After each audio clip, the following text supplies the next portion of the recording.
Galak-galak lah hak mencalui dek lian gang. Di Facebook ko dek lian tulisan selamat hari ibu. We love you mom. Sehat selalu my mother. Santiang. Sama tahu di rumah gampang nama sapon di induk ko.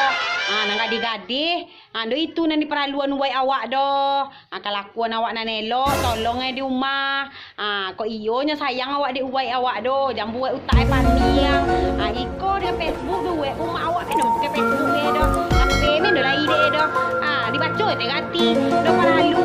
Awak melah kau uai awak do nan sabana-bana Kau rumah kadang nak sapong dengan uai do. Nan laba laki ke tu lo. Ampe anak ampe nan dusa ni di uai. Sejak mulai dari awak le beranak kecil mete uai do. Bapupuah membuat we love you mom. Sehat selalu.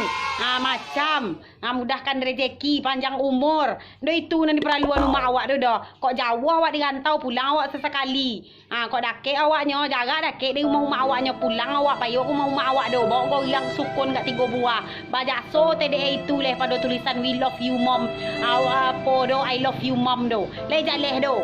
Ilah wai Tuhan. Do lai leh kinen. Banyak du yao. Nan indo penting bapentingan. Batuli di sinan. No perlu gitu dah. No tahu ke wai awak dah. No dibaca ke dah. Tunggu pulang awak. Balian tahu isi, balian kau yang sukun kat 3 buah.